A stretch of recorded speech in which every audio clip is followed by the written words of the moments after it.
नमस्कार। Closing bells with UV में एक बार फिर आपका स्वागत है। और दास स्वतंत्र और उत्पल चौधरी जी के चैनल इन्वेस्टिंग माइंड की तरफ से भी आपका स्वागत है। हमारे सहयोगी वरिष्ठ पत्रकार उत्पल जी हमारे साथ जुड़ चुके हैं। हर रोज की तरह आज भी आपको बाजार की क्या बड़ी घटनाएं हुई वो इस कार्यक्रम में बताएंगे। 3:30 बजे बाजार बंद हुआ और उत्पल जी बड़ी खबरें लेकर हमारे साथ जुड़ चुके हैं। उत्पल जी नमस्कार।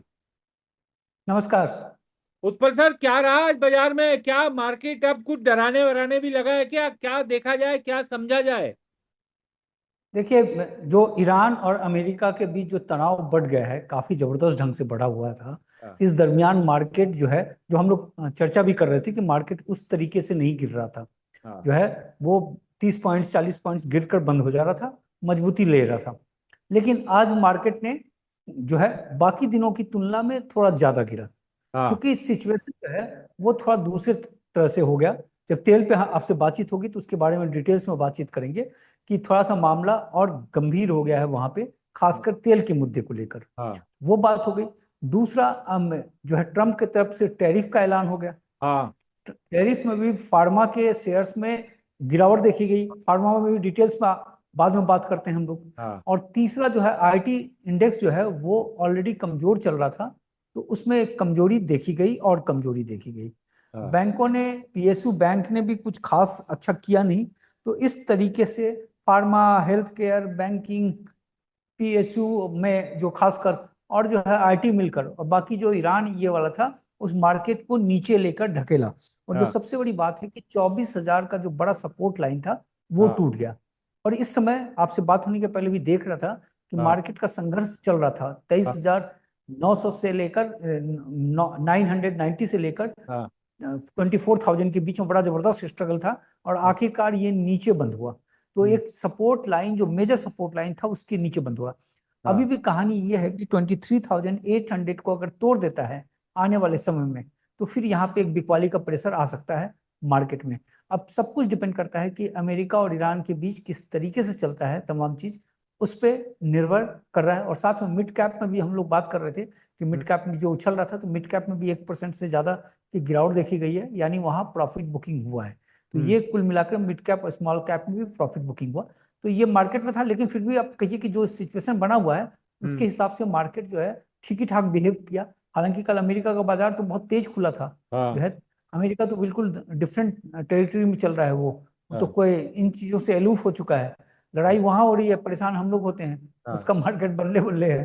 तो हाँ। ये है कुल मिला के आज के बारे में। उत्पल जी, थोड़ा पहले तेल के ही बारे में बात कर ली जाए। तेल के बारे में कुछ बता दीजिए, क्योंकि सबसे बड़ी चिंता की बात इस समय तेल ही बना हुआ है और उसी पे सब चीजें टिकी हुई हैं, चाहे बाजार की बात हो या सोने चांदी की हो या बाकी चीजों की हो। देखिए, तेल में दो बातें हो जाएंगी। एक तो तेल संकट जिसका विश्व में पड़ेगा असर, दूसरा हमारे देश में भी जो हम्म। है उसका इम्पैक्ट पड़ेगा। हाँ। खासकर हो ये गया कि अब तक तो हॉर्मुज बंद था। हम्म। हॉर्मुज से हम लोग जान रहे थे कि 20% तेल नहीं आ पा रहा है। तो हाँ। 20% तेल में भी कोशिश कर रहे थे कि 8% इधर उधर पाइपलाइन के जरिए निकल जा रहा था, बाकी 12% का शॉर्टेज था और हम्म। रिजर्व से मैनेज हो जा रहा था। अब क्या हो गया कि उधर से जो निकल रहा था रेड सी से, जो सऊदी अरबिया का, जो हुतीज ने जो धमकी दे दिया, तो हाँ। कल दो टैंकर, उसके बड़े टैंकर, हाँ। वो जो है वापस हुआ। उसको यू टर्न लिया गया। फिर वो स्वेज कैनाल से होते हुए साउथ अफ्रीका होते हुए फिर भारत आएगा। और हाँ। उसमें दूसरा था चाइना का। हाँ। दोनों को हुतीज ने धमकी दिया था कि गिरा देंगे मारकर।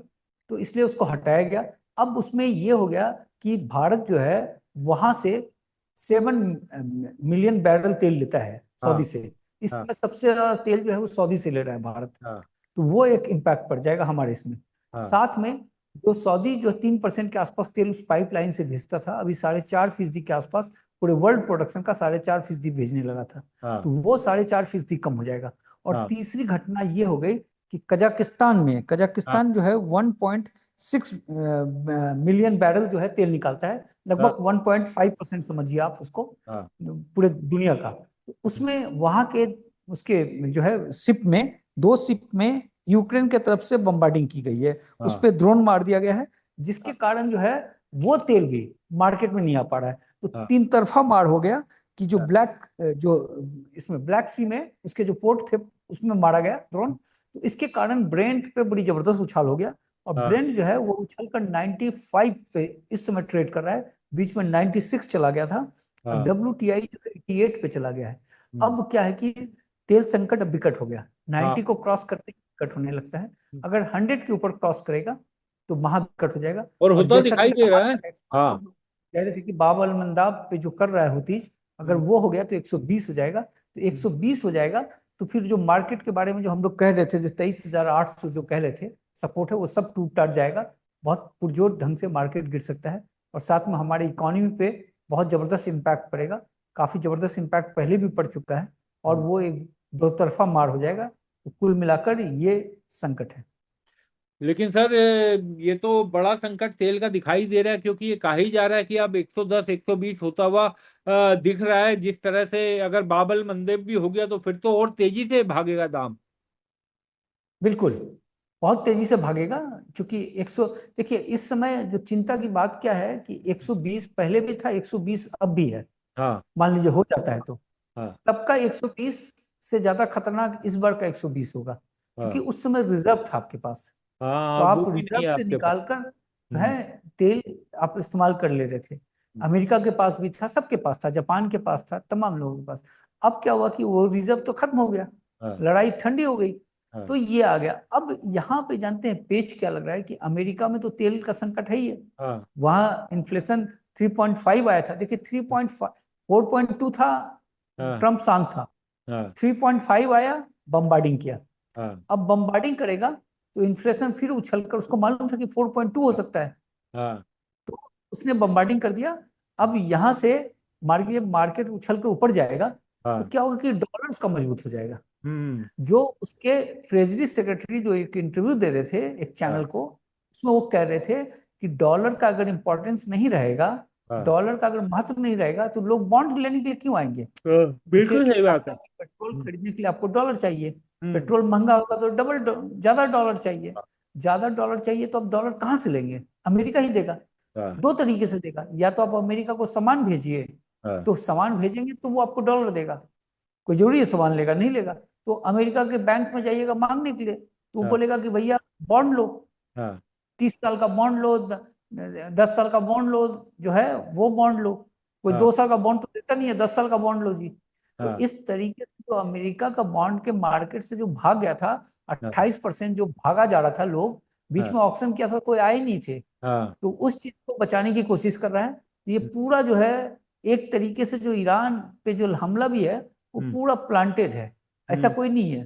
पूरा जो है ट्रम्प के तमाम चीजों का हम्म, इस्तेमाल किया जा रहा है अमेरिका के द्वारा, सोची समझी रणनीति के तहत। हम्म। ये प्रतीत हो रहा है अभी। बिल्कुल। और उत्पल जी, इस बीच जो है ट्रम्प ने फार्मास्यूटिकल पर दबाव पर जो टैरिफ की बात की है, आज उसका असर फार्मास्यूटिकल सेक्टर पर भी देखने को मिला। हालांकि उसमें अभी उन्होंने कहा है कि 2 साल बाद ये शुरू होगा, लेकिन बाजार में तुरंत उसका असर आया। तो किस तरीके से इसे देखा जाए? देखिए इसमें ना दो बातें हो जाती हैं। एक तो जी। फार्मास्यूटिकल्स पे जो हुआ, आपका 1 अगस्त 2028 तक तो कुछ भी नहीं हाँ है ना। उसके बाद से आपको 1 अगस्त 28 से जो है वो 100% लगेगा। हाँ। उसके और बाद दो उसके सौ बाद परसेंट लगेगा दो सौ 29 परसेंट से। हम्म। ठीक। लेकिन मार्केट लगभग 1.25% के आसपास फार्मास्यूटिकल्स हाँ वाला जो इंडेक्स है वो गिर गया। तो हाँ मार्केट में इसी तरीके से प्रॉफिट करते हैं ये लोग। ये क्या करते हैं, जो हवा बनता है न्यूज के आधार पे, हम्म, तमाम बेचा, ये किया, लोगों को डराया, और हाँ फिर लेकर भाग जाता है। तो वही हम लोग जो कहते हैं कि न्यूज को, जब भी न्यूज पे ऐसा कुछ रिएक्शन हो, तो हाँ न्यूज का तहकीकात कर लीजिए। कि आप हम्म, जब तहकीकात करेंगे, तो अगर मान लीजिए कि रियल में 200% बढ़ जाता, तब हाँ तो ये फार्मा इंडेक्स को हाँ और नीचे बिल्कुल। गिरना चाहिए, हाँ 2-3-4% गिर जाना चाहिए था हाँ, कायदे से। ज्यादा गिर जाता। हाँ हाँ, तो यहाँ पे जो है स्मार्ट लोगों ने अपना खेल किया। तो हाँ ये चीज सावधानी देने वाला है। दूसरी बात क्या कि जेनरिक मेडिसिन पे जो आप 200% कर रहे हैं, कि अमेरिका में टोटल जेनरिक मेडिसिन ही दिया जाता है, हाँ वहाँ हेल्थ केयर के तहत जो दिया जाता है। हम्म, अब वो 200% अगर हो जाएगा तो डबल महंगा हो जाएगा। हाँ ठीक। ट्रम्प ने बात कर दिया।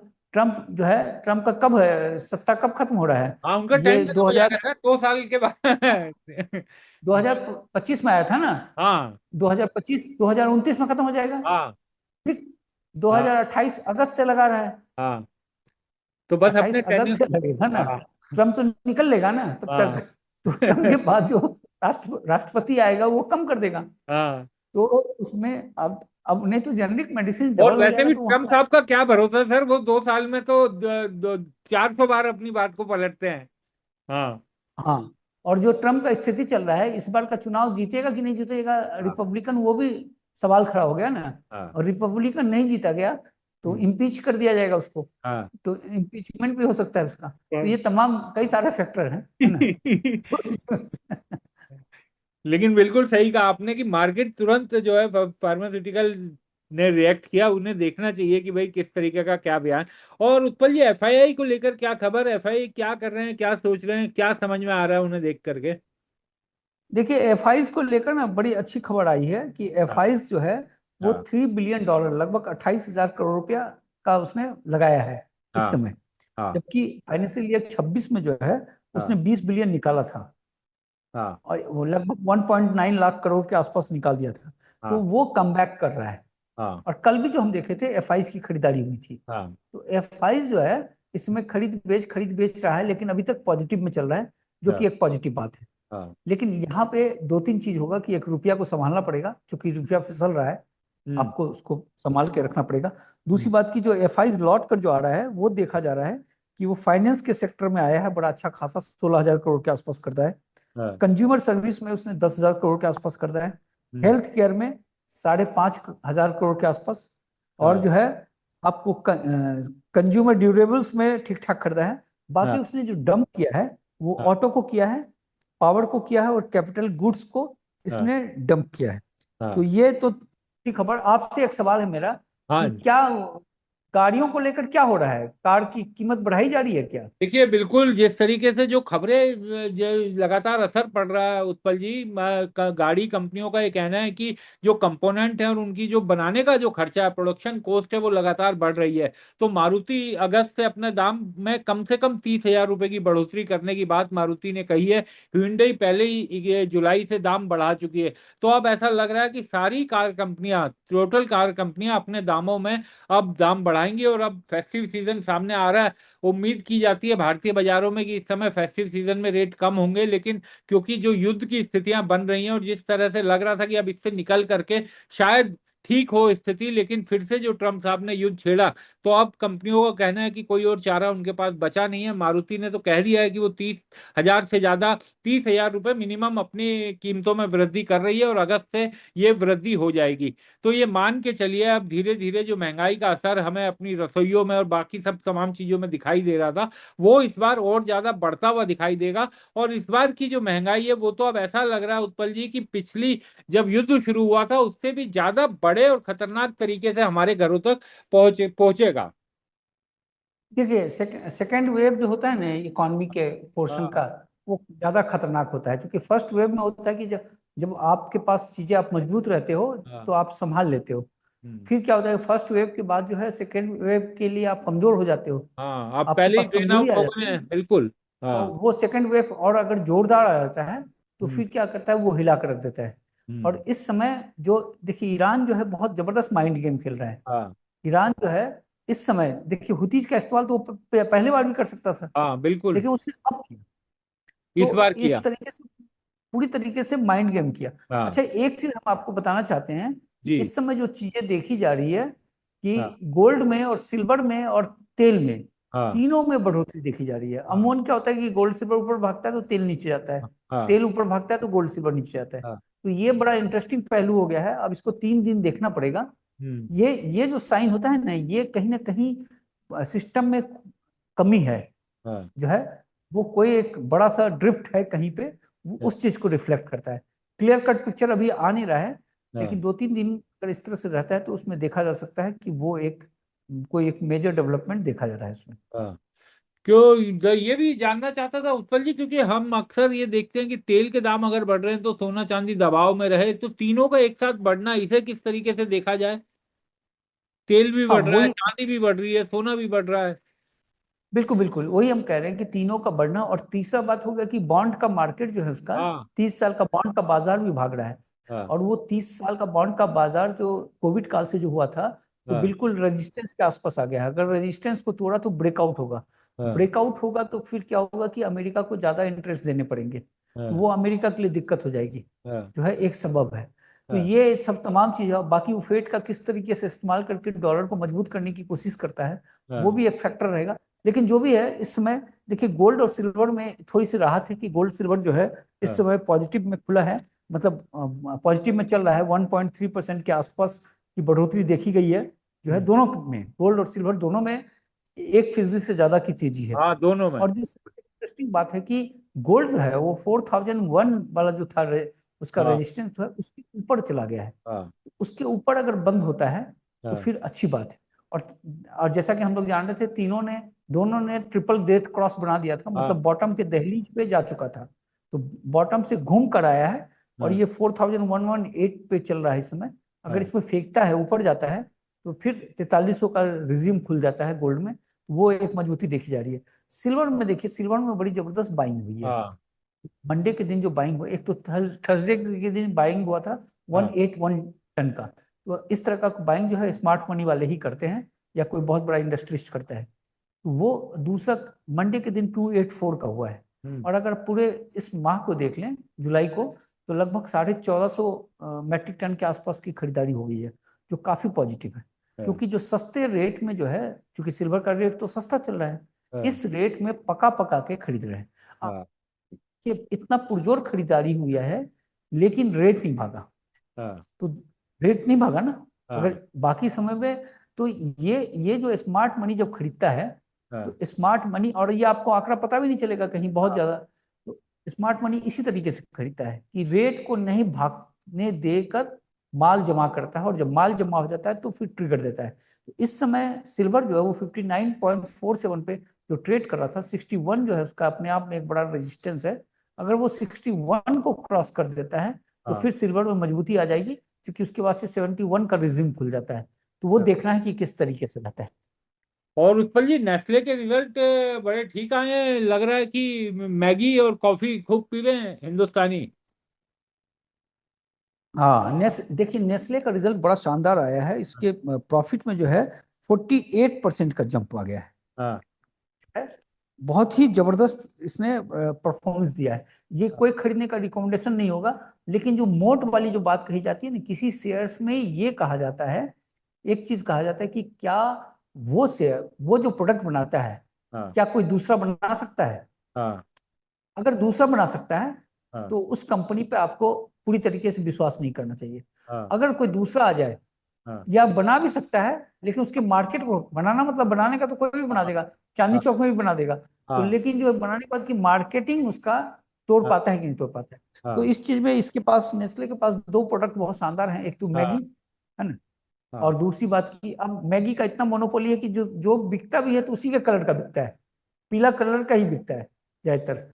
और दूसरा हो गया आपका जो मिल्क पाउडर है, जो बच्चों का मिल्क हाँ, पाउडर है, क्योंकि बच्चों के साथ आप अपने बच्चों को दूसरा मिल्क पाउडर नहीं पिलाइएगा, उसको हाँ, पिलाइएगा। तो इन हाँ, तमाम चीजों का इसमें फायदा देखने को मिला है, और कोई खरीदने का रिकमेंडेशन नहीं है। दूसरा, जोमेटो का रिजल्ट अगर हम देखें, तो हाँ, जोमेटो जो है हाँ, उसमें 47% उसमें कमी आ गई है, हाँ, उसके रेवेन्यू में। हाँ, 92 करोड़ का नुकसान हुआ है इसको, हाँ, जबकि रेवेन्यू जो है इसका 17% भागा।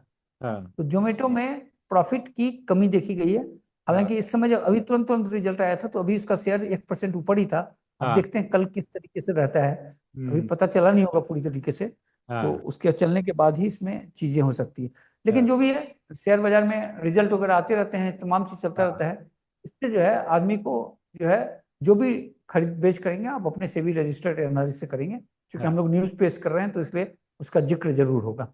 बिल्कुल। और इसी कारण, और हमारा तो जो कार्यक्रम ही इसीलिए है कि आपको तमाम खबरें और बाकी चीजें बता सकें क्या चल रहा है दुनिया भर में और हमारे भारतीय शेयर बाजार में। और इसी कारण हमने इस कार्यक्रम का नाम भी क्लोजिंग बेल्स विद यूवी रखा है, ताकि आपको बाजार की दिन की बड़ी खबरें जरूर दे सकें। तो उत्पल जी, इस बुलेटिन में तो फिलहाल इतना ही, कुछ और खास जोड़ना चाहेंगे? नहीं, एक चीज जोड़ना चाहेंगे कि अभी जो है ना, एनालिस्ट लोगों ने 9 बैंकों के बारे में दिया है कि हाँ, उसमें 27% से लेकर 5% तक की बढ़ोतरी हो सकती है अगले 1 साल के अंदर। हाँ, लेकिन सरप्राइज ये है कि उसमें एचडीएफसी बैंक नहीं है। हाँ, तो यानी जो एनालिस्ट वगैरह जो रिव्यू करके दिए हैं, कई हाँ, सारे एनालिस्ट का है, अगर हाँ, एचडीएफसी बैंक को नहीं दे रहे हैं, तो इसका हाँ, मतलब कि एचडीएफसी बैंक की दिक्कत अभी खत्म होती हुई नजर नहीं आ रही है। और हम्म। ये एक बड़ा कंसर्न है। अब जो नए आ रहे हैं जो हाँ। है हेड, वो उसको किस तरीके से एचडीएफसी की नैया पार कराते हैं, ये हाँ। देखना होगा। और ये मार्केट में ऐसा होता रहता है, कभी हाँ। कई कंपनियों के साथ जो है उसका गंदा पैच आता है और कई सालों तक रह जाता है। तो अब हाँ। इस गंदे पैच से, चूंकि बड़ा बैंक है, आज ना हाँ। कल निकल ही जाएगा, हाँ। लेकिन वो एक अभी कंसर्न है छोटे समय के लिए। चलिए उत्पल जी, बहुत बहुत शुक्रिया, आप जुड़े, दर्शकों को तमाम जानकारियां दी। और दर्शकों से एक ही अनुरोध कि दास स्वतंत्र और उत्पल चौधरी जी के चैनल इन्वेस्टिंग माइंड को अगर आपने अभी तक सब्सक्राइब नहीं किया है तो कृपया सब्सक्राइब कर लीजिए। हम लोग रोज कोशिश करते हैं कि आपको बाजार से जुड़ी हुई तमाम बड़ी खबरें लेकर आएं, और उम्मीद यही रहती है कि आपको हर वो खबर बताई जाए जो आपके काम की खबर हो। बहुत बहुत शुक्रिया। Thank you.